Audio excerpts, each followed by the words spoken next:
আল্লাহ রাব্বুল আলামিন সূরাতুল আহজাবের 36 নম্বর আয়াতের ভিতরে কি বলেছেন লক্ষ্য করুন। আল্লাহ রাব্বুল আলামিন চমৎকার করে বলেন, ওয়ামা কানা লিমুমিনিন ওয়ালা মুমিনাতিন ইযা কাদাল্লাহু ওয়া রাসূলুহু আমরান আন ইয়াকুনা লাহুল খিয়ারাতু মিন আমরিহিম ومن يعص الله ورسوله فقد ضل ضلالا مبينا। ভাইরা আমার, বাবাজিরা আমার, আল্লাহ রাব্বুল আলামিন বলেন মুমিন নর এবং নারী যারা আল্লাহ এবং আল্লাহর রাসূলের সিদ্ধান্তের বাইরে যেতে পারে না, তারা আল্লাহ এবং আল্লাহর রাসূলের সিদ্ধান্ত ওভারটেক করবে না তারা, আর যদি ওভারটেক করে তাহলে ফাকাদ দাল্লা দালালাম মুবিনা, তাহলে প্রকাশ্যে পথভ্রষ্ট হয়ে যাবে। প্রকাশ্যে কি হয়ে যাবে? পথভ্রষ্ট হয়ে যাবে। এখন আমরা কি পথভ্রষ্ট হতে চাই? একটু কথা বলেন, পথভ্রষ্ট হতে চাই? পথভ্রষ্ট হতে চায় না। প্রিয় ভাইরা আমার, বাবাজিরা আমার, আল্লাহ রাব্বুল আলামিন আমাদেরকে জানালেন, ও নবী আপনি মানুষদেরকে জানান যারা মুমিন নর এবং নারী, এই মুমিন নর এবং নারী আল্লাহ এবং আল্লাহর রাসূলের সিদ্ধান্তের বাইরে যেতে পারবে না, আল্লাহ এবং আল্লাহর রাসূলের সিদ্ধান্ত ওভারটেক করতে পারবে না। এবার ও দুনিয়ার মুসলমান, এই আয়াতটি কোন প্রেক্ষাপটে নাজিল হয়েছে? কারণ আল্লাহ রাব্বুল আলামিন এই কোরআনুল কারীমটা একবারে নাজিল করে নাই, নাজিল করেছেন বিভিন্ন প্রেক্ষাপটে। ঠিক না ঠিক? আসুন একদিক থেকে এই প্রেক্ষাপট মিলাবো, আর একদিক থেকে বর্তমান প্রেক্ষাপট মিলাবো। কারণ কোরআন এমন একটি কিতাব 1450 বছর আগে আল্লাহ রাব্বুল আলামিন নাজিল করেছে, আর মাঝে মধ্যে আমাদের কাজ দেখলে মনে হয় যেন আমাদের উপরে এই আয়াতগুলো আল্লাহ নাজিল করে রেখেছে। ঠিক কিনা? এরকম মনে হয় না? কারণ এই কোরআন হচ্ছে একটা বাস্তবমুখী কিতাব। এই কোরআনের ভিতরে আল্লাহ বলেন, মা ফাররাতনা ফিল কিতাবি মিন শাই, এমন কোনো কথা নেই যা মানুষের দরকার সেরকম কথা আমি এই কোরআনে কোট করি নাই। চিৎকার দিয়ে বলেন সুবহানাল্লাহ। মানে সব কথা বলেছে।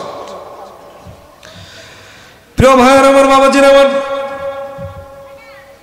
আল্লাহ রাব্বুল আলামিন কোন প্রেক্ষাপটে এই আয়াতটি নাজিল করেছে?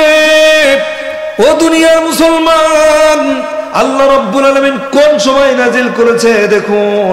বিশ্ব নবী জনাবে মুহাম্মদুর রাসূলুল্লাহ সাল্লাল্লাহু আলাইহি ওয়াসাল্লামের একজন পালক পুত্র ছিল, নাম হচ্ছে যায়েদ। নাম কি? এই যায়েদ বিন হারিসা রাদিয়াল্লাহু তাআলা আনহু যখন বিয়ের বয়সে উপনীত হলেন, তিনি যখন বিয়ের বয়সে উপনীত হলেন, নবী করিম সাল্লাল্লাহু আলাইহি ওয়াসাল্লাম তিনি চিন্তা করলেন, আমার পালক পুত্র যায়েদ বিন হারিসা সে বিয়ের বয়সে উপনীত হয়েছে, এখন তাকে বিয়ে দিতে হবে। কারণ ঠিকঠাক মতো বিয়ে না দিলে ছেলেগুলি বিপথে চলে যাওয়ার সম্ভাবনা থাকে কি থাকে না? আপনারা দেখবেন যুবক ছেলেদের ঠিক মতো বিয়ে না দিলে অনেক সময় বদনাম করে ফেলে না? ফেলে। প্রিয় ভাইরা আমার, কিন্তু সাহাবীরা তো এরকম ছিলেন না। ছিলেন না, তাদের ব্যাপারে এরকম কোনো অভিযোগ থাকতে পারে না। তবে যখন বিয়ের বয়সে উপনীত হয়েছে, স্বয়ং নবী যিনি শরীয়ত, যিনি হ্যাঁ বললে হালাল হয়ে গেছে, যিনি না বললে হারাম হয়ে গেছে, সেই নবী ঠিক মতো জানেন কার কোন সময় বিয়ে দিতে হবে। কথা বলেন ঠিক না ঠিক? প্রিয় ভাইরা আমার, এই নবী করিম সাল্লাল্লাহু আলাইহি ওয়াসাল্লাম তার পালক পুত্র যায়েদ বিন হারিসা রাদিয়াল্লাহু তাআলা আনহু এর জন্য এবার বিয়ের সিদ্ধান্ত নিলেন। বিয়ের সিদ্ধান্ত নেওয়ার পরে তিনি বিয়ের প্রস্তাব দেওয়ার জন্য একটা মেয়ে চুজ করলেন।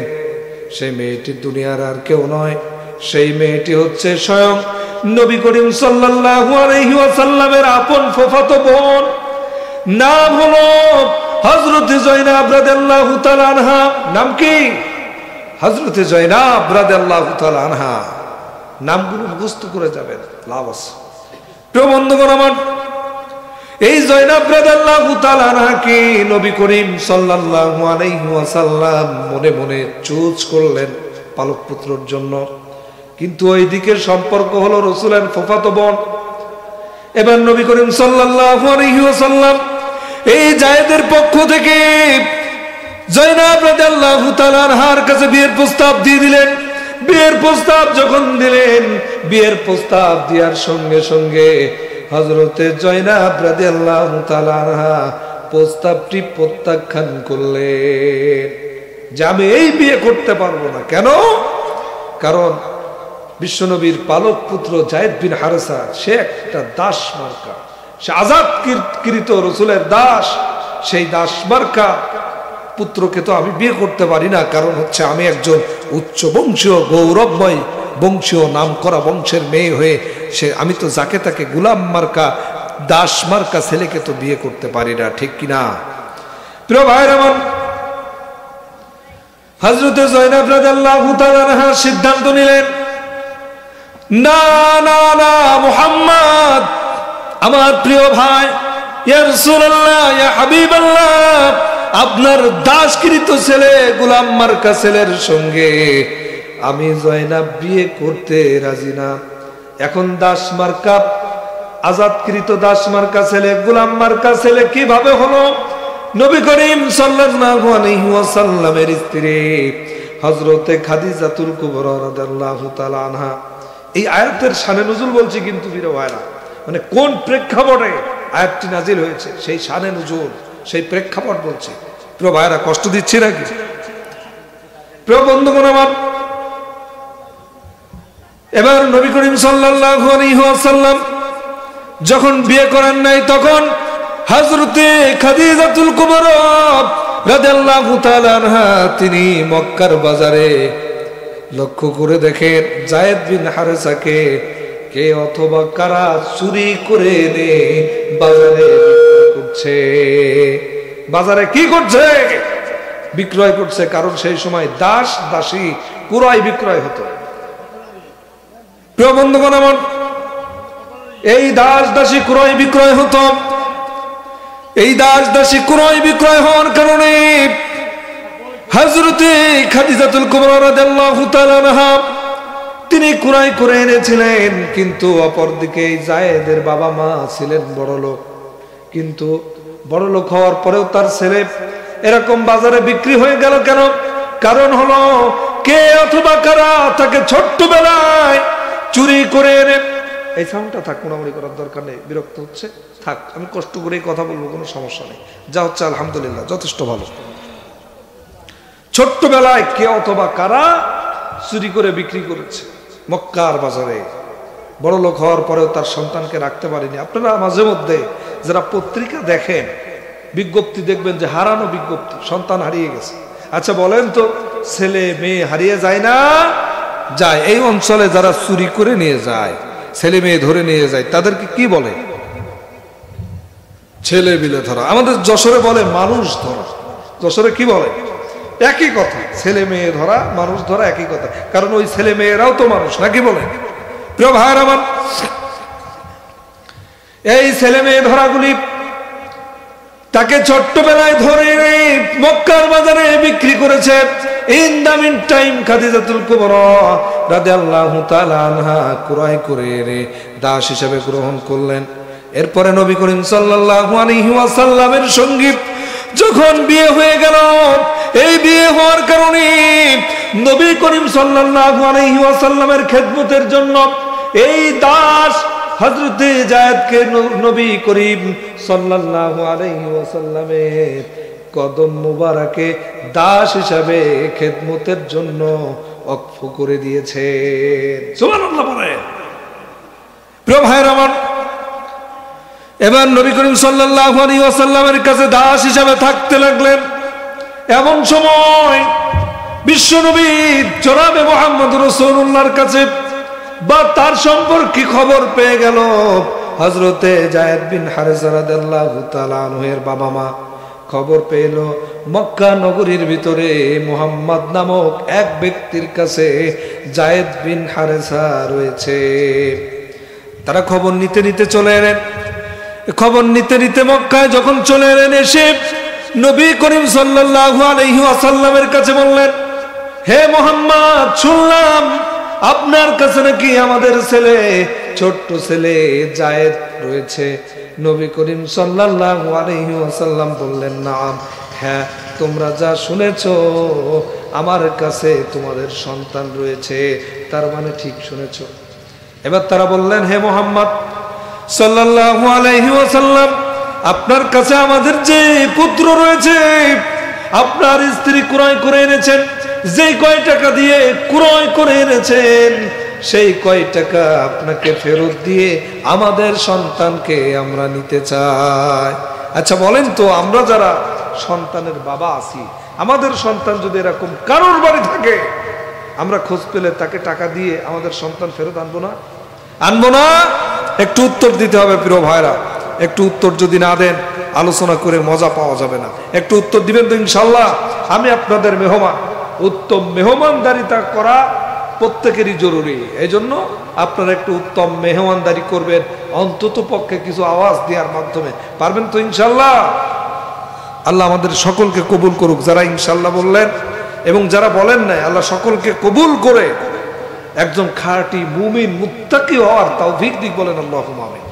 প্রিয় ভাইরা, তখন নবী করিম সাল্লাল্লাহু আলাইহি ওয়াসাল্লামকে বললেন, হে মুহাম্মদ সাল্লাল্লাহু আলাইহি ওয়াসাল্লাম, আপনার স্ত্রী যেই কয় টাকা দিয়ে ক্রয় করে এনেছে, আমরা সেই কয় টাকা ফেরত দিয়ে আমাদের সন্তানকে নিয়ে যেতে চাই।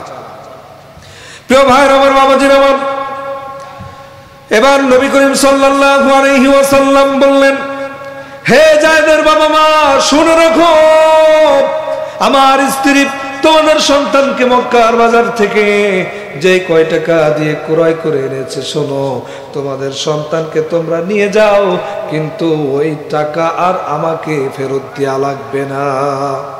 এবার যায়েদ বিন হারেসা রাদিয়াল্লাহু তাআলা আনহুকে যখন তার বাবা মা নিয়ে যেতে চাইলেন, তখন যায়েদ বিন হারেসা রাদিয়াল্লাহু তাআলা আনহু বললেন, আমি আমার নবীকে ছেড়ে, মুহাম্মদ সাল্লাল্লাহু আলাইহি ওয়াসাল্লামকে ছেড়ে আমি আজ আর আমার বাবা মার সঙ্গে যাব না। তিনি সিদ্ধান্ত নিলেন, যেই মোহাম্মত, যেই ভালোবাসা, যেই মায়া, যেই স্নেহ আমি মুহাম্মদ সাল্লাল্লাহু আলাইহি ওয়াসাল্লামের কাছ থেকে পেয়েছি, আমি আজ এই দরবার ছেড়ে মুহাম্মদ সাল্লাল্লাহু আলাইহি ওয়াসাল্লামকে ছেড়ে যাব না। সুবহানাল্লাহ বলেন। কি ভালোবাসা, কি মহব্বত আমার নবী যায়েদকে দিয়েছেন, যে যায়েদ আজকে স্বয়ং আপন বাবা মাকে পেয়ে নবীর দরবার ছেড়ে যায় না। চিৎকার দিয়ে বলেন সুবহানাল্লাহ। এবার নবী করিম সাল্লাল্লাহু আলাইহি ওয়াসাল্লাম বললেন, একটুখানি জোর দেন ভাই, একটুখানি কানে আওয়াজ কম আসতেছে, তাইলে ঘুরাই দেন, ঘুরাই দেন, মনিটরটা আমার কানে ঘুরাই দেন, চাইলে জোর থাকুক কানের দিকে ঘুরাই দেন।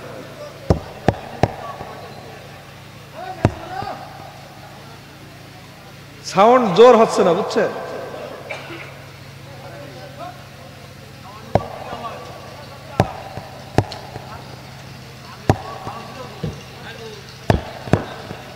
তিনি লক্ষ্য করলেন, যে যায়েদ বিন হারেসা রাদিয়াল্লাহু তাআলা আনহু আজ আমার ভালোবাসা পেয়ে, আমার মোহাব্বত পেয়ে, আমার মায়া পেয়ে, আমার স্নেহ পেয়ে স্বয়ং নবী করিম সাল্লাল্লাহু আলাইহি ওয়াসাল্লামের দরবার ছেড়ে যায়েদ যেতে চায় না। এই না যাওয়ার কারণে তার বাবা মা এত মন খারাপ করলেন। থাকুক, আর না, আর না, এই থাক।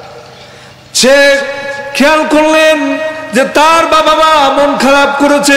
এই মন খারাপ করার কারণে নবী করিম সাল্লাল্লাহু আলাইহি ওয়াসাল্লাম এবার তিনি আশ্বস্ত করলেন, ও যায়েদের বাবা মা, মন খারাপ করার কোনো কারণ নেই।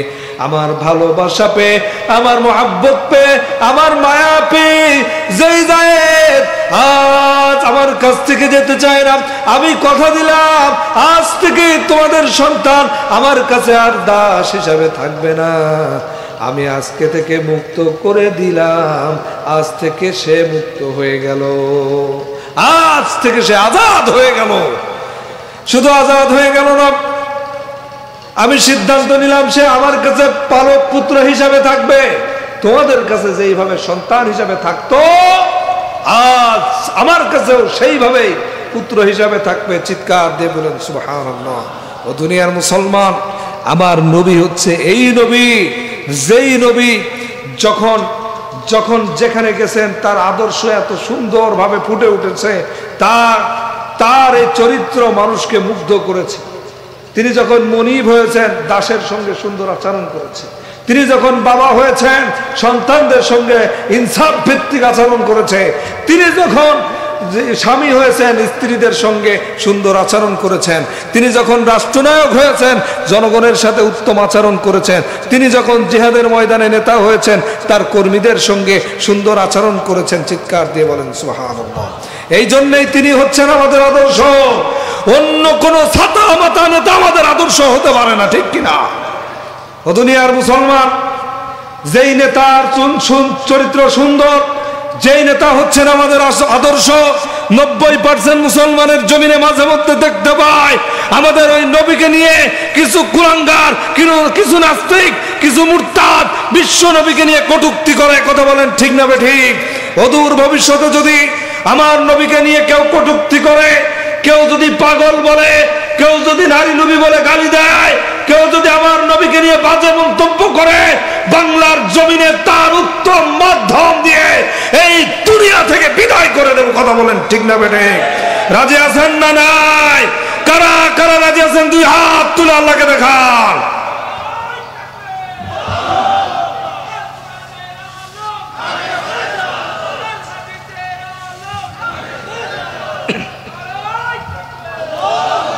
নবী হচ্ছেন আমাদের আদর্শ। নবীর আদর্শের বাইরে চললে কোনদিন জান্নাত পাওয়া যাবে যাবে যাবে যাবে যাবে না। প্রিয় ভাইরা, তো আসুন নবী করিম সাল্লাল্লাহু আলাইহি ওয়াসাল্লামের উপরে এই সময় আয়াত নাজিল হলো। কোন সময়?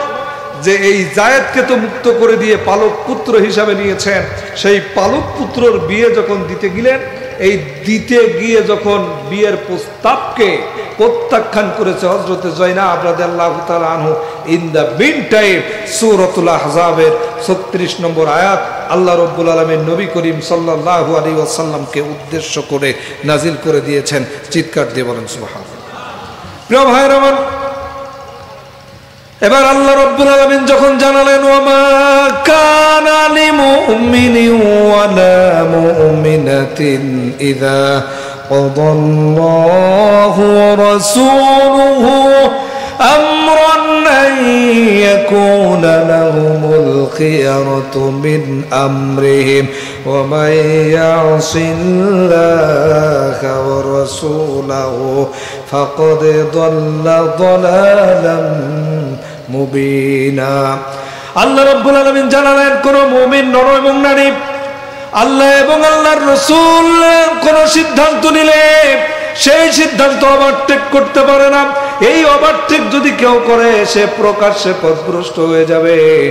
এই আয়াত যখন নাজিল হয়ে গেল, জয়নাব রাদিয়াল্লাহু তাআলা আনহা সিদ্ধান্ত নিলেন, যেহেতু আল্লাহর নবী তিনি খুশি হয়েছেন বিদায়, তিনি সিদ্ধান্ত নিয়েছেন বিধায়, তিনি রাজি আছেন বিধায় তার পালক পুত্রের জন্য বিয়ের প্রস্তাব দিয়েছে।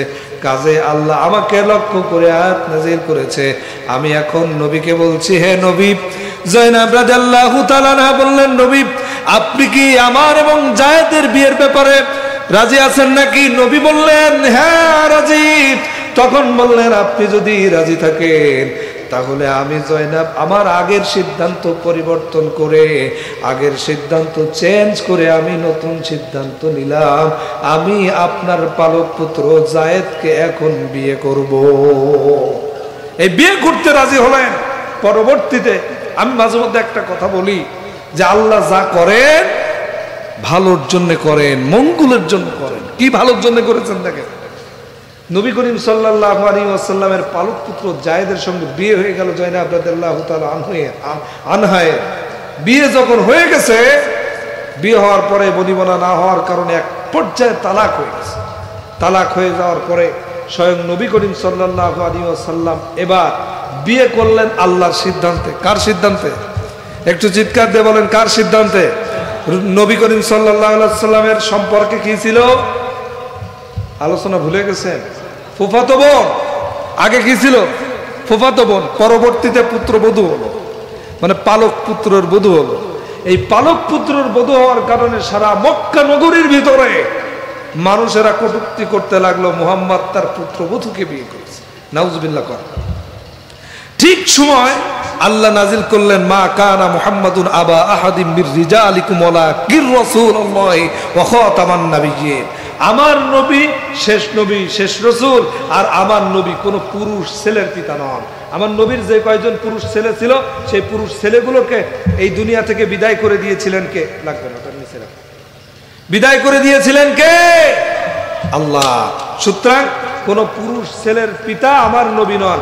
আমার নবী যখন ওই কাফেররা যখন নবীকে নিয়ে বাজে মন্তব্য করলো, তাদের মুখের উপরে জবাব আমার আল্লাহ রাব্বুল আলামিন দিয়ে দিলেন। তার মানে আমার রসুল করেছেন যা, আল্লাহ খুশি হয়েছেন তা। আমার রসুল ছেড়ে দিয়েছেন যা, সেটাও আল্লাহ পছন্দ করেছেন মানুষের জন্য, মানুষকেও সেটা ছেড়ে দিতে হবে, ঠিক কিনা? প্রিয় ভাইরা আমার, বাবাজিরা আমার, এবার আসুন আপনাদের কাছে বলি, আল্লাহ এবং আল্লাহর নবী যদি কোনো সিদ্ধান্ত নেয়, কোন সিদ্ধান্ত নিলে কোন মুমিন নরনারী সেই সিদ্ধান্তের বাইরে যেতে পারে না। কেউ যদি যায় তাহলে প্রকাশ্যে কি হয়ে যায়? প্রকাশ্যে কি হয়ে যায়? পথভ্রষ্ট হয়ে যায়। এইবার আপনাদের কাছে আমার প্রশ্ন হলো যে আল্লাহ সুবহানাহু ওয়া তাআলা যে এই কথা বললেন, কিছু লোক আপনাদের মগজ ধুলাই করতে পারে, তাহলে ইসলাম, তাহলে আল্লাহ, তাহলে কোরআন কি মানুষের স্বাধীনতা দিইনি? আচ্ছা বলেন তো, মনে করেন আমার চাচা জানের 10 বিঘা জমি আছে। কয় বিঘা? একটু উত্তর দিতে হবে। কয় বিঘা? 10 বিঘা। এই 10 বিঘা জমি দেখভালের জন্য একজনকে নিয়োগ দিলেন কর্মচারী হিসেবে। এদিকে তাকে কি বলে, জন না কামলা? জন। এই জন নিয়োগ দিলেন। এখন জনের বেতন হচ্ছে মাসে 10,000 টাকা। 10 বিঘা জমি, তুমি 10,000 টাকা বেতনে, মাসিক বেতনে চাকরি করবা, আমার এই জমিগুলো দেখভাল করবা, দেখাশোনা করবা। কিন্তু উনি 10,000 টাকা বেতন দেয় ঠিক, কিন্তু ওই কামলা বা ওই জন কাজ করে মনে করেন চেয়ারম্যান সাহেবের জমিতে। বলেন তো ইনি কি 10,000 টাকা বেতন দিয়ে রাখবেন? রাখবেন? আচ্ছা কারা কারা রাখবেন একটু হাত তোলেন তো দেখি। কেউ রাখবে না। ও দুনিয়ার মুসলমান, এবার আপনাদের কাছে আমার প্রশ্ন হলো, বলুন তো দেখি, আল্লাহ যে সিদ্ধান্ত নিয়েছে মুমিনরা আল্লাহ এবং আল্লাহ রসুলের সিদ্ধান্তের বাইরে যেতে পারবে না, এই বিশাল আসমান জমিনের একচ্ছত্র মালিকানার অধিকারী একমাত্র কে? কোনো সন্দেহ আছে? কোনো সন্দেহ আছে? আপনার আমার রিজিকের ব্যবস্থা কে করেন? আপনার আমার জন্য নাজ নিয়ামত কে দেন? এবার কি দেন একটুকুনি দেখাই দিয়ে, আপনাদেরকে দেখাই দিয়ে তারপরে আমি আমার মূল আলোচনার ভিতরে ঢুকব। প্রিয় ভাইয়ের আমার, আল্লাহ রাব্বুল আলামিনের কথাগুলো তিনি কোন জায়গায় আমাদেরকে জানিয়েছেন বলেন তো? কোরআনে। কোথায় জানিয়েছে? কোরআনে। কারণ এই কোরআন হচ্ছে সমগ্র মানুষের জন্য হিদায়াত গ্রন্থ হিসাবে নাজিল করেছেন কে? আচ্ছা বলেন তো কোন মাসে নাজিল হয়েছে? রমজান মাসে। রমজান মাসে এই কোরআন নাজিল হয়েছে বলে রমজান মাস 12 মাসের ভিতরে সবচাইতে সম্মানিত মাস। কোনো সন্দেহ আছে? সবচাইতে মর্যাদাশীল মাস। কোনো সন্দেহ আছে? যেই রাত্রে কোরআন নাজিল হয়েছে কদরের রাত, এবার সারা বছরের ভিতরে এই কদরের রাত হচ্ছে শ্রেষ্ঠ রাত। চিৎকার দিয়ে বলেন সুবহান। এবার বলেন, যেই মানুষের উপরে কোরআন নাজিল হয়েছে, যেই উম্মতের জন্য এই কোরআন গাইডলাইন হিসাবে নাজিল হয়েছে, এই পৃথিবীর যত নবী এসছে সকল নবীর সেরা নবীকে? বিশ্বনবী সাল্লাল্লাহু আলাইহি ওয়াসাল্লাম।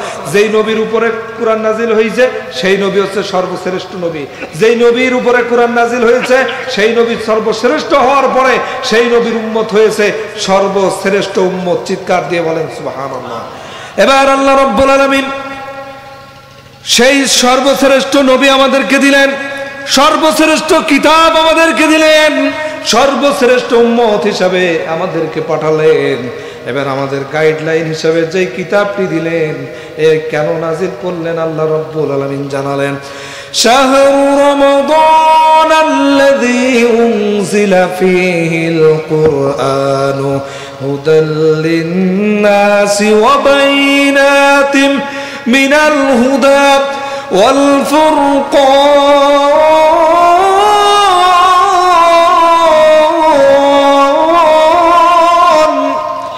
আল্লাহ রাব্বুল আলামিন বলেন, কুরআনুল কারীম নাজিল করেছি রমজানুল মুবারাকে। সামনে যে রমজান মাস আসছে, বলুন তো দেখি, এই রমজান মাসে কোরআন নাজিল করেছে, ঠিক না বেঠিক? এই রমজানুল মুবারক একটা সম্মানিত মাস, আমাদেরকে প্রস্তুতি নিতে হবে আমরা যেন সামনে রোজা রেখে আমরা নিজেরা আরো সম্মানিত হই। কারণ যারা রোজা রাখে স্বয়ং আল্লাহ তাদের প্রতিদান নিজ হাতে তাদের পুরস্কৃত করেন, এবং তাদের জন্য জান্নাতের একটা দরজা, স্পেশাল দরজা, যেই দরজা দিয়ে অন্য কোনো আমলদারি ঢুকতে পারে না, শুধুমাত্র রোজাদাররা ঢুকতে পারে। কেউ কি বলতে পারবেন সেই দরজার নাম কি? রায়আন নামক দরজা। ওই যে ভাই বলেছে, আলহামদুলিল্লাহ, যে ভাইরা উত্তর দিতে পেরেছে তাদের জন্য দোয়া করি, আল্লাহ তার ইলম আরো বাড়িয়ে দিক, বলেন আমিন। প্রিয় ভাইরা আমার, খুব ভালো করে লক্ষ্য করুন, আমি কিছু তথ্য দিতে চাই। আল্লাহ রাব্বুল আলামিন বলেন রমজানুল মুবারকে কুরআন নাজিল করলাম। কেন নাজিল করলাম তোমরা একটু লক্ষ্য করো। হুদাল লিন্নাস, সমগ্র মানুষের জন্য, কে বৌদ্ধ, কে হিন্দু, কে খ্রিস্টান, কে অন্যান্য, এটা দেখার বিষয় না, কে মুসলিম, যারা এক কথায় মানুষ হিসাবে এই পৃথিবীতে এসেছেন তাদের জন্য আল্লাহ রাব্বুল আলামিন গাইডলাইন হিসাবে দিয়েছেন এই কুরআন। ওয়াবাইয়িনাতিম মিনাল হুদা ওয়াল ফুরকান, আর এইটা হচ্ছে সত্য মিথ্যা পার্থক্যকারী, আলো এবং অন্ধকারের পার্থক্যকারী, এইটা হচ্ছে কঠিন এবং সহজের পার্থক্যকারী। চিৎকার দিয়ে বলেন সুবহানাল্লাহ। তাহলে হিদায়াত গাইডলাইন হিসাবে আল্লাহ কোট করেছে, দিয়ে বলছে ওয়ানাজ্জালনা আলাইকাল কিতাবা তিবয়ানান লিকুল্লি শাই, এই কিতাবে এমন কোনো কথা নেই যা মানব কল্যাণের দরকার আমি তা নাজিল করি নাই। চিৎকার দিয়ে বলেন সুবহানাল্লাহ। ভাইরা আমার, এবার আপনি আমি যে শ্রেষ্ঠ হয়েছি, আল্লাহ রাব্বুল আলামিন আপনার আমার জন্য কি নিয়ামত দিয়েছে একটু লক্ষ্য করেন। যেই কোরআনটা আমাদের উপরে নাজিল করলেন, আমাদের হৃদায়াতের জন্য আল্লাহ নাজিল করলেন, সেই কোরআন সম্পর্কে আল্লাহ, সেই কোরআনের পাওয়ার, সেই কোরআনের ওয়েটনেস, সেই কোরআনের ভারত্ব বোঝানোর জন্য আমাদেরকে আল্লাহ রাব্বুল আলামিন আয়াত নাজিল করে দিয়ে জানিয়ে দিচ্ছেন, লাউ আনজালনা হাদাল কুরআন আলা জাবালিন লারাআইতাহু খাশিআন মুতাসাদ্দিআন মিন খাশিয়াতিল্লাহ ওয়া তিলকাল আমসালু নাদরিবুহা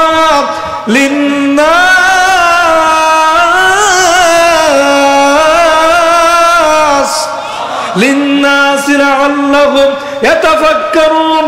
আল্লাহ রাব্বুল আলামিন বলেন, আমি যদি এই কোরআনটা পাহাড়ের উপরে নাজিল করতাম, কিসের উপরে? এই কোরআনটা পাহাড়ের উপরে নাজিল করতাম, তোমরা দেখতে পেতে এই কোরআনের ভারে পাহাড়টা ফেটে চৌচির হয়ে গেছে। এই কোরআনের উইটনেসের কারণে, এই কোরআনের ভারে পাহাড়টা ফেটে চৌচির হয়ে গেছে। কথা কার? একটু কথা বলেন, কথা কার? আল্লাহ রাব্বুল আলামিন এবার বলেন, ওয়াতিলকাল আমসাল, মিসালের বহু বচন আমসাল, এই উদাহরণগুলো কোরআনের ভিতরে কেন দিলাম?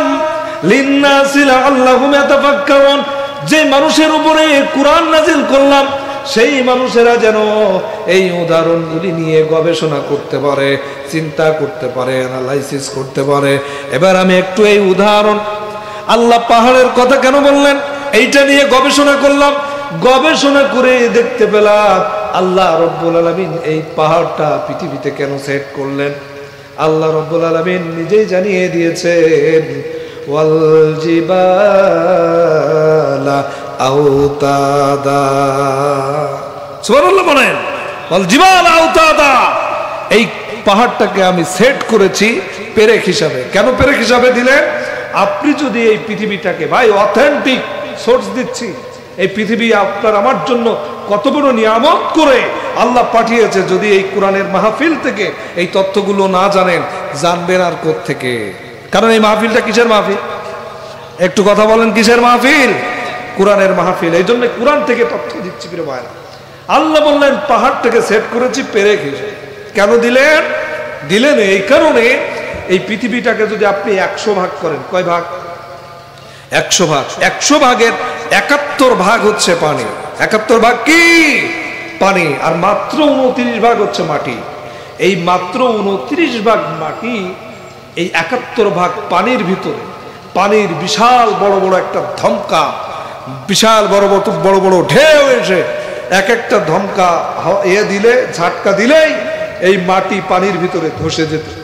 আপনি 10 লক্ষ, 15 লক্ষ, 20 লক্ষ, 30 লক্ষ টাকা খরচ করে বিল্ডিং করেছেন, আপনার কষ্ট অর্জিত পয়সা দিয়ে যে বাড়িটা করলেন ওটা পানির ভিতরে ধসে যেতে পারত, কিন্তু আল্লাহ সুবহানাহু ওয়া তাআলা যেন না ধসে যায় এই জন্য পেরেক দিয়ে এই জমিনটা পানির উপরে টিকিয়ে রেখেছেন। চিৎকার দিয়ে বলেন সুবহানাল্লাহ। আচ্ছা, আপনাদের এদিকে টিনের চাল আছে না, অথবা টালির বা খোলার চাল? এই চাল দেওয়ার আগে দেখবেন পেরেক দিয়ে এর ফ্রেম বাঁশ অথবা কাঠে মেরে তৈরি করা লাগে, লাগে না? আমি কি ভুল বললাম? প্রিয় ভাইরা আমার, খুব ভালো করে লক্ষ্য করতে হবে। তাহলে আপনি আমি যেই জমিনের উপরে বসে আল্লাহ এবং আল্লাহর সিদ্ধান্ত কেউ মানি আবার কেউ মানি না, কেউ আল্লাহর নাফরমানি করি আবার কেউ মুমিন হয়ে যায়। আল্লাহ রাব্বুল আলামিন সবার জন্য এই পৃথিবীটা কিভাবে সেট করেছে একটু দেখুন। আপনি কি জানেন এই পৃথিবীর সবচেয়ে উঁচু পাহাড়ের নাম কি? কেউ বলতে পারবে? সবচাইতে উঁচু পাহাড় কে বলতে পারবে নাকি? না, উহুদ পাহাড়। সবচাইতে উঁচু পাহাড় হচ্ছে মাউন্ট এভারেস্ট। এর উচ্চতা হচ্ছে 8848.86 মিটার। 8848.86 মিটার। প্রিয় ভাইরা, আপনাদেরকে একটু তথ্য দিচ্ছি, বিরক্ত হচ্ছেন? বিরক্ত হয়েন না, সামনে অনেক মজার মজার কিছু ইতিহাস আপনাদের সামনে তুলে ধরে আপনাদের অনেক খোরাক দিয়ে যাব ইনশাল্লাহ।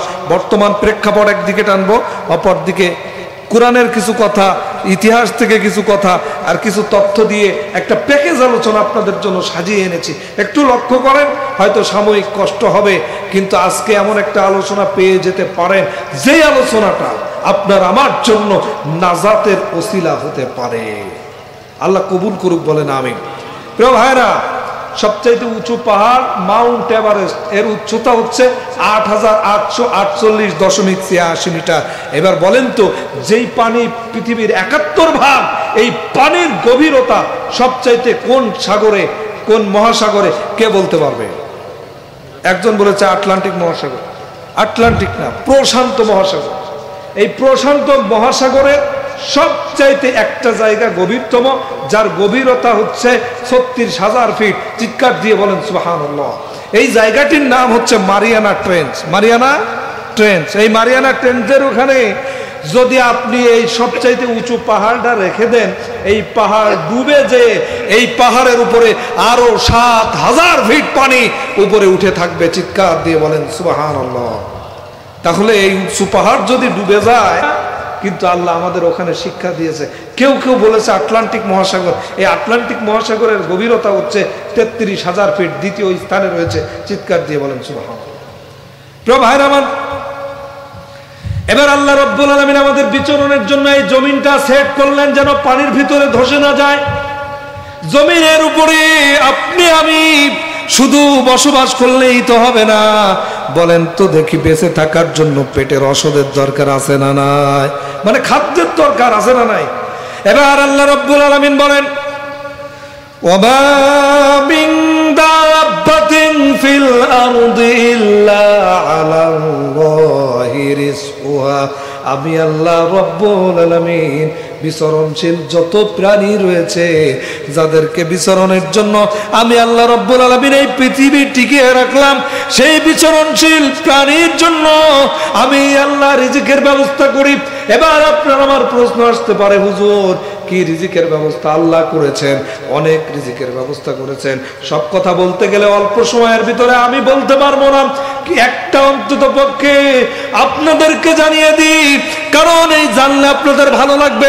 আল্লাহ রাব্বুল আলামিন জানিয়ে দিয়েছেন, ওয়া ইন্না লাকুম ফিল আনআমি লাইবরাতান নুসকিকুম মিম্মা ফি বুতুনিহি মিন বাইনি ফারথিন ওয়া দামিন লাবানান খালিসান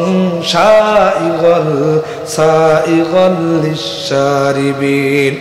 আল্লাহ রাব্বুল আলামিন চমৎকার করে আমাদেরকে জানিয়ে দিলেন, ও বান্দারা, তোমাদের জন্য আমি শিক্ষা রেখেছি তোমাদের বাড়ির ভিতরে, তোমাদের গৃহপালিত চতুষ্পদ জন্তুর ভিতরে, চতুষ্পদ প্রাণীর ভিতরে আমি আল্লাহ রব্বুল আলামিন তোমাদের জন্য শিক্ষা রেখেছি। কি শিক্ষা? তুমি তোমার বাড়ির ভিতরে চতুষ্পদ প্রাণী, তোমার গাভীর দিকে তাকাও, তোমার গাভীর পেটের ভিতরে যে গোবর রয়েছে এবং তোমার গাভীর শরীরে যে রক্ত রয়েছে, ওই রক্ত এবং গোবর থেকে আমি আল্লাহ রব্বুল আলামিন লাবানান, তার মানে হলো দুধ, তোমাদের জন্য পিওর দুধ আমি আল্লাহ রব্বুল আলামিন রিজিক হিসাবে সৃষ্টি করে দিয়েছি। সুবহানাল্লাহ বলেন।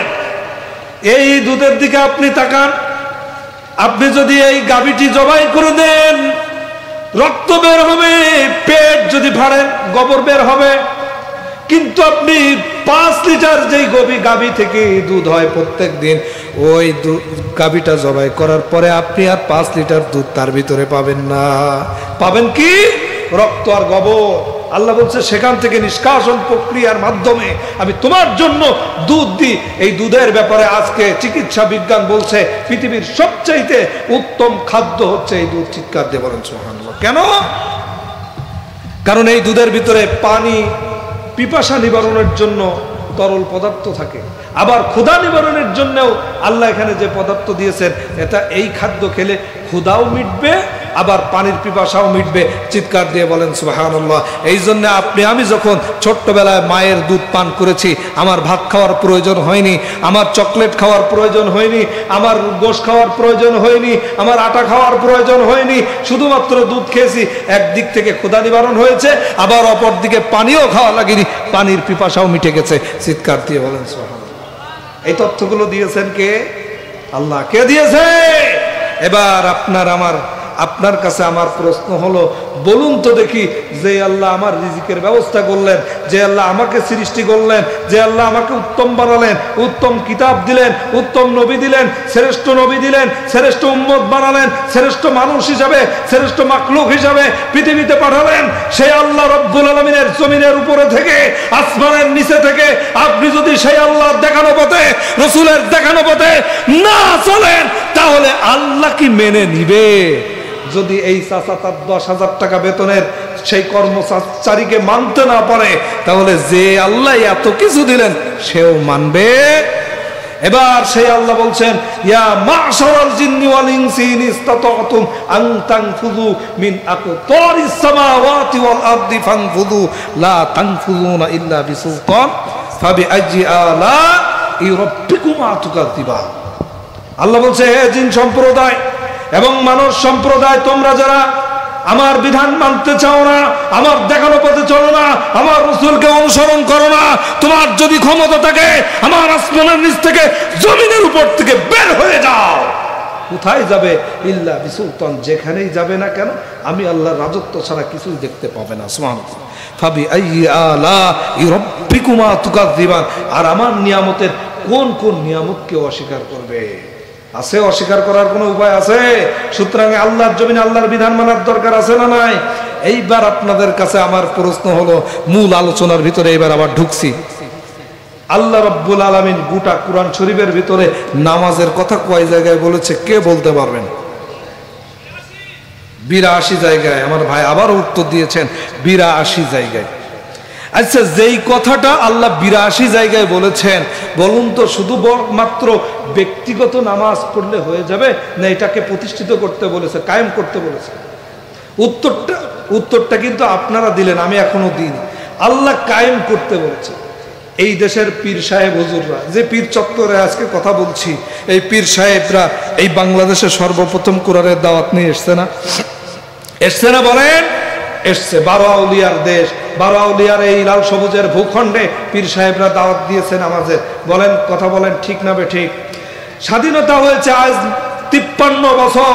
এই 53 বছর ধরে আমরা ইমাম সাহেবরা, মসজিদের খতিবরা, মাহফিলের বক্তারা, তাবলিগ জামাতের ভাইরা, জামাত ইসলামের ভাইরা নামাজের দাওয়াত কি কম দিয়েছে?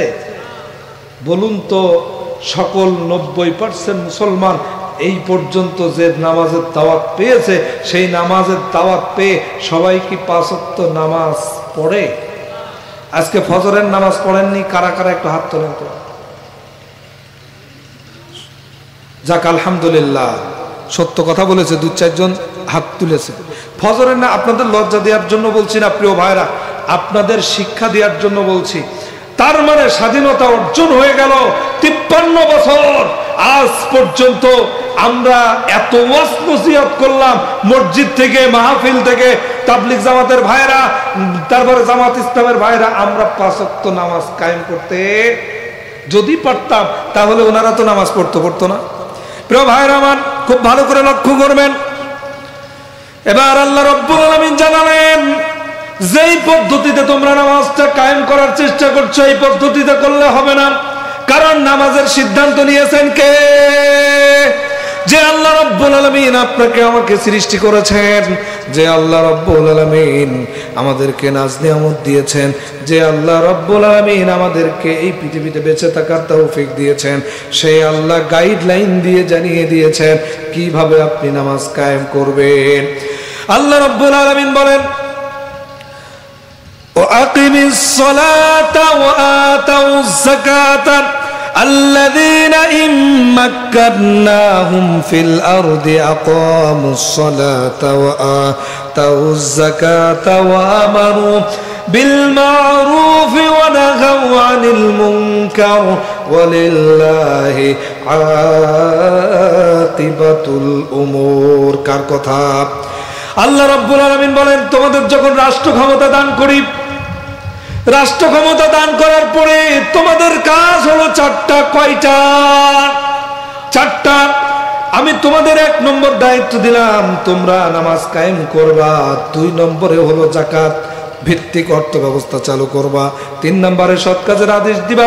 4র্থ নম্বরে অসৎ কাজের বাধা প্রদান করবা। বলেন তো সিদ্ধান্ত কার? আল্লাহ রাব্বুল আলামিন জানালেন, তোমাদের যখন রাষ্ট্র ক্ষমতা দিয়ে তোমরা এই কাজগুলো করবা। এবার বলুন তো দেখি, আজ পর্যন্ত এই 90% মুসলমানের জমিনে যে নামাজ কায়েম হয়নি, এর জন্য কারা দায়ী? আজ পর্যন্ত রাষ্ট্র ক্ষমতায় যত রাষ্ট্রনায়ক এসেছে, বলুন তো দেখি, তারা কেউ কি অমুসলিম ছিলেন? কেউ কি ছিলেন? ছিলেন না, সকলেই মুসলমান ছিল। এবার বলেন তো, আল্লাহর সিদ্ধান্ত ক্ষমতায় যাওয়ার পরে নামাজটা কায়েম করতে হবে, কেউ করিনি। তাহলে সূরাতুল আহজাবের 36 নম্বর আয়াত দিয়ে এবার হিসাব করেন, যাদেরকে আমরা ভোট দিয়ে রাষ্ট্র ক্ষমতায় দিয়েছি তারা তো আল্লাহর জমিনে আল্লাহর দিন কায়েমের কথা বলে না, তারা তো নামাজ কায়েমের চিন্তা করে না। ও দুনিয়ার মুসলমান, তাহলে আমরা কি পথভ্রষ্ট হইনি? আমি বলছি না আমরা পথভ্রষ্ট হয়ে গেছি, কিন্তু এর জন্য কিয়ামতের দিন জবাব দিতে হবে। কারণ আমরা কাদেরকে ক্ষমতায় বসাইছি? যারা নামাজটা কায়েম করেনি, অথচ তারা ছিল কি? মুসলমান। এবার আমি মাঝে মধ্যে উদাহরণ দিই, সব বিষয়ের যে হিসাব দিতে হবে। ও দুনিয়ার মুসলমান, আল্লাহর জমিনের উপরে থেকে, আল্লাহর আসমানের নিচে থেকে যা ইচ্ছা তাই করবেন, আর আল্লাহ ছেড়ে দেবে, এটা হতে পারে না। 3 চোর ধরা পড়েছে এক এলাকায়। কয় চোর? 3 চোর ধরা পড়েছে। 3 চোর ধরা পড়ার পরে ইচ্ছা মতো গণধোলাই দিয়েছে এলাকার জনগণ মিলে। আচ্ছা বলেন তো, এখানে যদি একটা চোর ধরা পড়ে, এই মাহফিলের শ্রোতারা বলেন তো তাদের উত্তম মাধ্যম দেবে কি দেবে না? এখন গণধোলাই দিয়ে চোর 3টাকে ধরে নিয়ে গেছে চেয়ারম্যান সাহেবের কাছে। চেয়ারম্যান সাহেব আচ্ছা করে পেদানি দিয়ে আপনার কাছে এনেছে, আপনি একটু বিচার করে দেন। চোরদের একটা খাসিয়াত হলো 8 বছর, 10 বছর, 15 বছর ধরে চুরি করে, কিন্তু যেই দিন ধরা পড়ে বলে আজকেই প্রথম আসলাম, আর কোনোদিন চুরি করতে আসেনি। কথা বলেন ঠিক না বেঠিক? আর কখনো করবো না। একই কথা চেয়ারম্যানকে বলছে যে আর কখনো চুরি করবো না, আজকের মতো ক্ষমা করে দেন, আর কোনোদিন চুরি করবো না, আপনি কোনোদিন ধরতে পারবেন না। চেয়ারম্যান বলছে জনগণ ধরে এনেছে, আর জনগণের চাওয়া যদি আমি পূরণ না করি, আমার ভোট তো আর নেক্সট টাইম দেবে না। আর যদি বিচার না করি, ওরা বলবে ও চেয়ারম্যান হলো, চেয়ারম্যান জাত, একটা চেষ্টা চোরের বিচার করতে পারে না। তা ঠিক আছে, তোরা যখন হাউমাউ করে ক্ষমা চাচ্ছিস, তো তোদের গতানুগতিক সিস্টেম হয়েছে বিচার করব না, একটু ব্যতিক্রম ভাবে তোদের বিচার করব। তা কি ব্যতিক্রম? যা, তোদের মন মস্তিষ্কের বিচারের উপরে আমি বিচার করব। আগে যা, তোরা 3 জন বাজারে যে 3টা ফল কিনে নিয়ে আয়, ওই ফলের বেসিকে তোদের বিচার হবে। 3 জন 3টা ফল কিনে এনেছে। খুব ভালো করে খেয়াল করেন, খুব মজার গল্প ভাই। 3 তিনজন তিনটা ফল কিনে এনে যখন দাঁড়িয়েছে, চেয়ারম্যান বলছে ফল কিনে এনেছিস? এনেছি। প্রথম জন তুই আয়, কি এনেছিস? কয় আম। কাট। কাটা হলো। কয় বিসি কয়টা? কয় একটা। আচ্ছা বলেন তো, আমার যশোরের আমের বিসি একটা, আপনাদের সাতক্ষীরার আমের বিসি কয়টা? এই একটা বিসি। চেয়ারম্যান সাহেব বলছে, যা, তোর যেহেতু ফল হচ্ছে আম, তোর আমের বিসি একটা, তোর এই একটা বিসির উপরেই বিচার করে দিলাম, তোর 1 বছরের জেল। কয় বছর? একটু কথা বলেন, সবাই কথা বলেন। 1 বছরের জেল। দ্বিতীয় জনকে ডাক দিয়ে ও হাউমাউ করে কাঁদা শুরু করেছে। যখন 1 বছরের জেল দিয়েছে, তখন বলছে, চেয়ারম্যান সাহেব, আপনি যদি আমাকে 1 বছরের জেল দেন, আমার বিবি বাল বাচ্চা তো না খেয়ে মারা যাবে। কোনো প্রকার শোনা যাবে না, যেহেতু আজকে ব্যতিক্রম ভাবে বিচার করছি, তোর 1 বছরের জেল খাটাই লাগবে, যা, তোর 1 বছরের জেল। ও চলে গেছে। দ্বিতীয় জনকে ডেকেছে, তুই আয়, কি এনেছিস? কয় আপেল। কাট। কাটা হলো। বিসি কয়টা? কয় 5টা। যা, তোর 5 বছরের জেল। ও হা হা করে হাসা শুরু করিস। কি ব্যাপার? কি ব্যাপার? আগের জনের 1 বছরের জেল দিলাম, ও হাউমাউ করে কাঁদে, আর তুই হা হা করে হাসতেছিস, কারণটা কি? আমি কি আমার কথা চিন্তা করে হাসতেছি? আমি তো পরের জনের কথা চিন্তা করে হাসছি। কেন? কোসে বাজারে এত ফল থাকতে ও তরমুজ কিনতে গেল কে?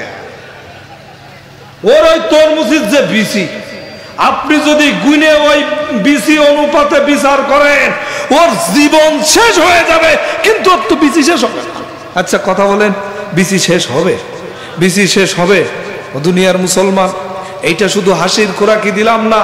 আল্লাহ রাব্বুল আলামিন বলছে, ফামাইয়া আমাল মিসকালা যাররাতিন খায়রান ইয়ারা ওয়া মাইয়া আমাল মিসকালা যাররাতিন শাররান ইয়ারা। দুনিয়ার ভিতরে কেউ যদি জাররা পরিমাণ অপরাধ করে, কিয়ামতের দিন সেটা দেখানো হবে।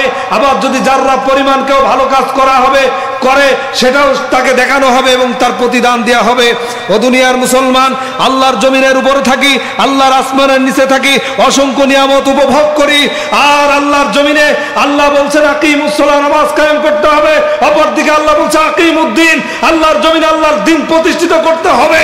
সেই আল্লাহর জমিনে বসে আজকে আল্লাহর দিন প্রতিষ্ঠা তো দূরের কথা, মানুষের তৈরি করা মতবাদ নিয়ে আমরা মাতোয়ারা হয়ে আল্লাহর বিরোধিতা করি।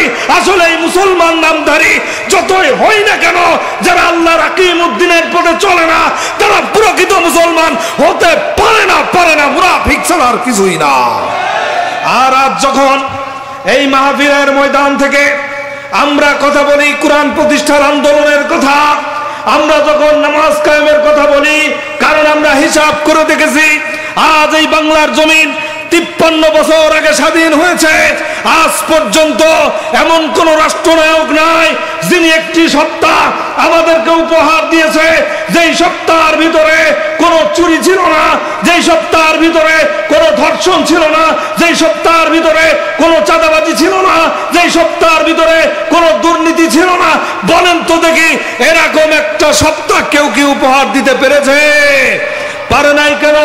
আল্লাহ বলেন আলা লাহুল খালকু ওয়াল আম, সৃষ্টি যার, আইন চলবে তার। ও দুনিয়ার মুসলমান, সেই আইন দিয়ে আমরা চোরের বিচার করতে পারি না, সেই আইন দিয়ে রাষ্ট্র পরিচালনা করতে পারি না, যার কারণে দেখি এখনো পর্যন্ত বাংলার জমিনের দিকে লক্ষ্য করলে দেখতে পাই বড় লোকের পাঁচতলা থেকে ফেলে দিয়া পচা খাদ্য ডাস্টবিনে শিশুগুলি কুত্তার সঙ্গে ভাগাভাগি করে খায়। এখনো পর্যন্ত লক্ষ লক্ষ যুবক যুবতী গ্রাজুয়েশন কমপ্লিট করার পরে বেকারত্বের অভিশাপ নিয়ে ঘুরে বেড়ায়। এখনো পর্যন্ত 4 বছরের ছোট্ট শিশু রমজান মাসে বিধবা মায়ের মুখে একটু ইফতারি তুলে দেওয়ার জন্য খালপাড়, বিলপাড়, পুকুর পাড় আর ঝিল পাড়ে শাক কুড়িয়ে খায়। সেই দেশের আমলা কামলা এমপি মন্ত্রী আর সচিব হওয়ার পরে কলমের গোজায় লক্ষ লক্ষ টাকা দুর্নীতি করে এদেশ থেকে পাচার করে বেগম পাড়ায় পাঠায়। কথা বলেন ঠিক না বেঠিক? আমরা বলি একটিবারের জন্য পার্লামেন্টে কোরআন পাঠিয়ে দেওয়ার মাধ্যমে সূরাতুল মায়েদার 38 নম্বর আয়াত দিয়ে একটা চোর অথবা একটি চুন্নির হাত কেটে দিন, আর এটা লাইভ টেলিকাস্ট করুন। এদেশের আমলা কামলা সচিব এমপি মন্ত্রী হওয়ার পরে চুরি করা তো দূরের কথা, প্রত্যেকটা চোরের চুরি করার আগে 10 বার ভাবার দরকার আছে না নাই? সুতরাং আগামীতে সিদ্ধান্ত নিতে হবে, যে দলই ক্ষমতায় আসুক না কেন আমাদের দেখার বিষয় না। যেই দল আল্লাহর জমিনে আল্লাহর দ্বীন কায়েম করতে চাইবে না, ওই দল কোন মুসলমান করতে পারে না। মুসলমানের জন্য হারাম, হারাম এবং হারাম। সুতরাং সিদ্ধান্ত নিতে হবে, কোরআনের পার্লামেন্ট সাজাবে যারা, নামাজ কায়েম করবে যারা, তাদেরকে ভোট দিয়ে রাষ্ট্র ক্ষমতায় পাঠাবো। রাজি আছেন কারা কারা? দুই হাত তুলে আল্লাহকে দেখান।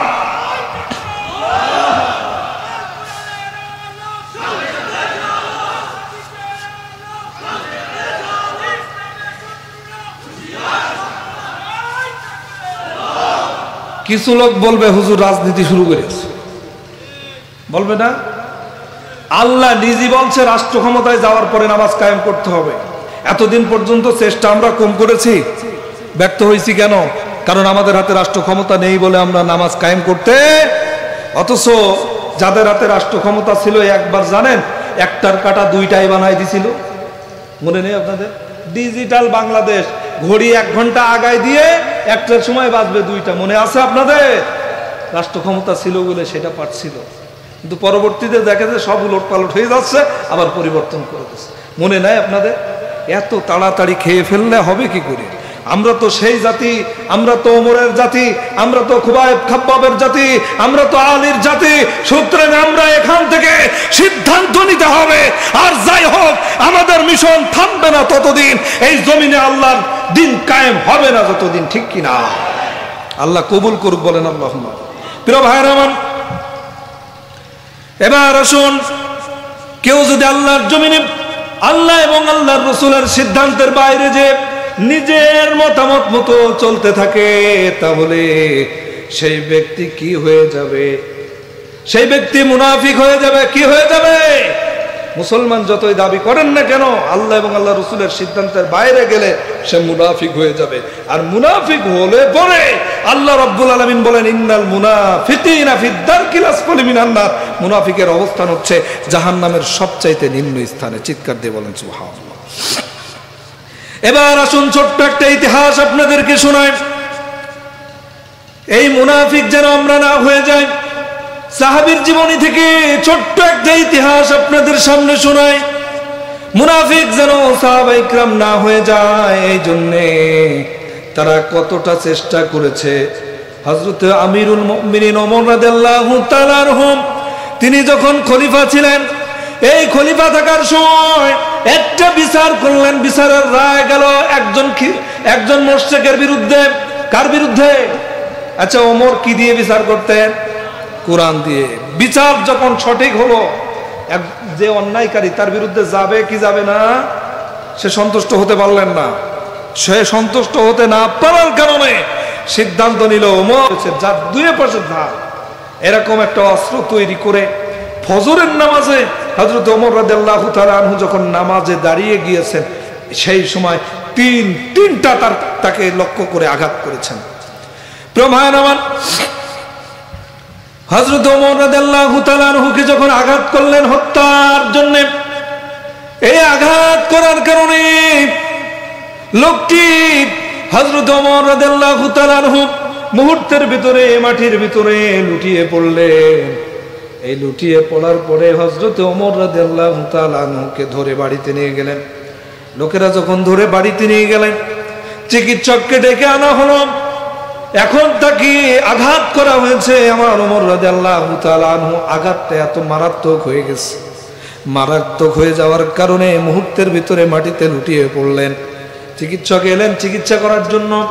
এই চিকিৎসা যখন করতে গেলেন, চিকিৎসক চিকিৎসা করার পূর্বে তিনি গালের ভিতরে দুধ দিলেন, কারণ দুধ হল উত্তম একটা খাবার, আদর্শ একটা খাবার।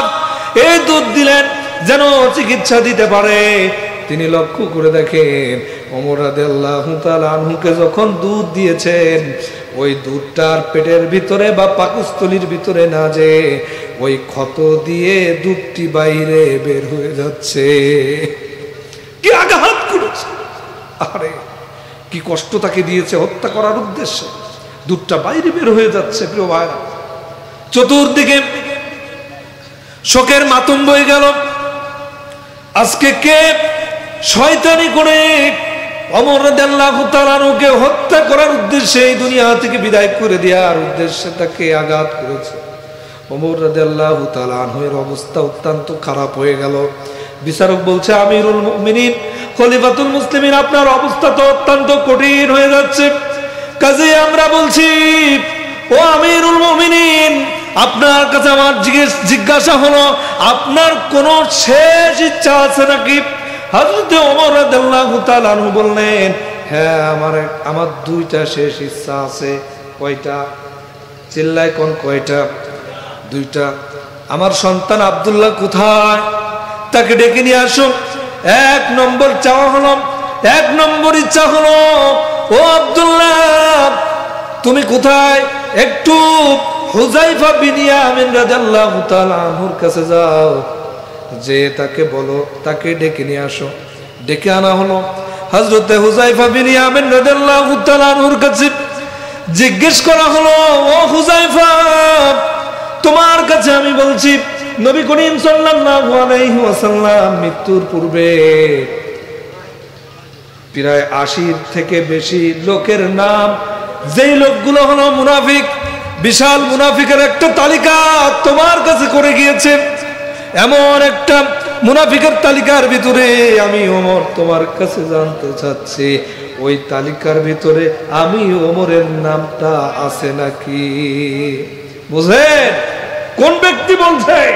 যার ব্যাপারে স্বয়ং নবী ঘোষণা দিয়েছেন, আশারায়ে মুবাশশারা 10 জনের একজন, যিনি জান্নাতের সার্টিফিকেট এই দুনিয়া থেকে পেয়েছেন। চিৎকার দিয়ে বলেন সুবহানাল্লাহ। যার ব্যাপারে নবী করিম সাল্লাল্লাহু আলাইহি ওয়াসাল্লাম বলেন, আনা খাতামুন নবিয়্যিন, আমি হলাম শেষ নবী। লাউ কানা নাবিয়্যাম মিন বাদি লাকানা উমর, আল্লাহ যদি কাউকে শেষ নবী হিসাবে, কাউকে নবীর মর্যাদা দিয়ে আমার পরে পাঠাতেন, আল্লাহ সেই সম্মান, সেই মর্যাদা ওমরকেই দিতেন। সুবহানাল্লাহ বলেন। আরো একটু বোঝানোর জন্য বলছি, কোন ওমর মুনাফিক হয়ে গেল কিনা চিন্তা করছি।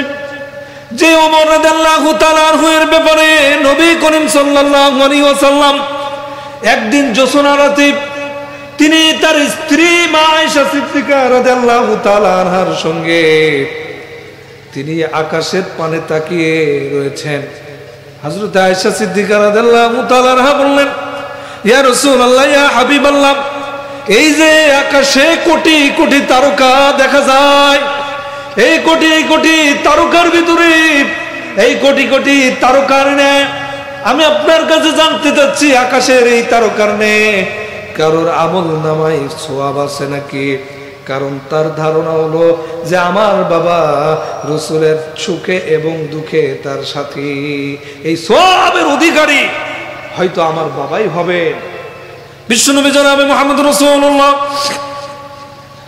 সাল্লাল্লাহু আলাইহি ওয়াসাল্লাম বললেন, হ্যাঁ, এরকম সওয়াব হযরত ওমরের আমলনামায় রয়েছে। কার আমলনামায়? ওমরের আমলনামায় রয়েছে। যে ওমর এত আমলনামার অধিকারী, যে ওমর এত মর্যাদাশীল, সেই ওমরকে দেখলে পরে শয়তান পর্যন্ত যেই রাস্তা দিয়ে ওমর যেত, সেই রাস্তা দিয়ে শয়তান যেত না। সেই ওমর রাদিয়াল্লাহু তাআলা আনহুর আমলনামায় এত সওয়াব রয়েছে। মা আয়েশা সিদ্দিকা রাদিয়াল্লাহু তাআলা আনহা মনটা অত্যন্ত খারাপ হয়ে গেছে। আচ্ছা বলেন তো, আমার নবীর জ্ঞান ছিলেন কে ছিলেন না?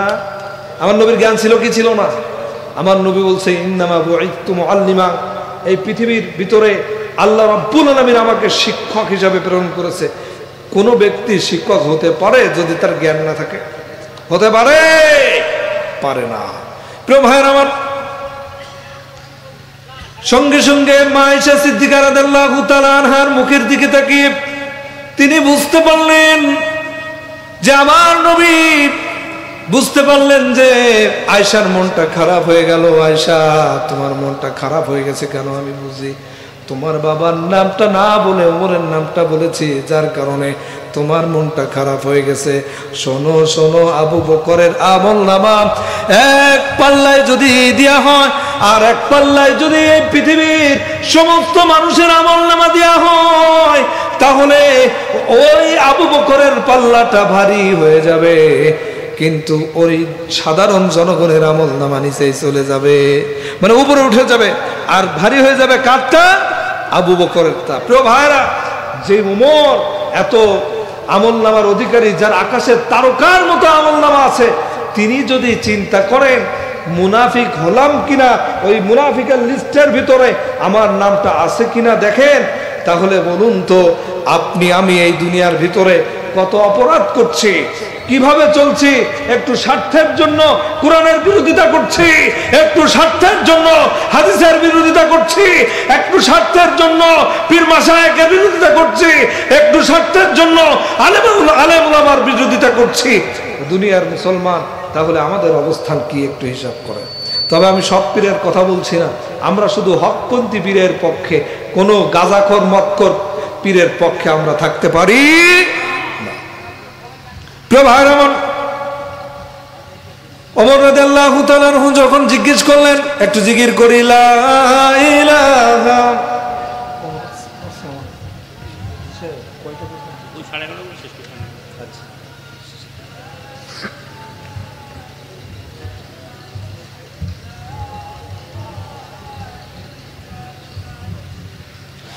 লা ইলাহা ইল্লাল্লাহু মুহাম্মাদুর রাসূলুল্লাহ। প্রিয় ভাইরা আমার, বাবাজিরা আমার, আমি খুব অল্প সময়ের ভিতরে আপনাদেরকে শেষের দিকে নিয়ে যেতে চাই। ও দুনিয়ার মুসলমান, ওমর রাদিয়াল্লাহু তাআলা আনহুকে আল্লাহ রাব্বুল আলামিন চমৎকার করে জানিয়ে দিলেন। এবার ওমর রাদিয়াল্লাহু তাআলা আনহুকে হুযায়ফা বিন ইয়ামিন রাদিয়াল্লাহু তাআলা আনহু জানিয়ে দিলেন, আমিরুল মুমিনিন, এই তালিকার ভিতরে আপনার নাম নেই। কেন নেই? কারণ নবী করিম সাল্লাল্লাহু আলাইহি ওয়াসাল্লাম আপনার নাম বলে নাই, আর আপনি তো আশারায়ে মুবাশশারাদের একজন, এর ভিতরে আপনার নামটা তো থাকতে পারে না। প্রিয় হাজরিন, তাহলে এই অবস্থা যদি আমাদের হয়, তাহলে বলুন তো দেখি, আজকে আমরা দেখছি দুনিয়ার স্বার্থের জন্য আমরা কত কিছু করছি, অপরাধ করি একজন, চাপাই দেই আর একজন।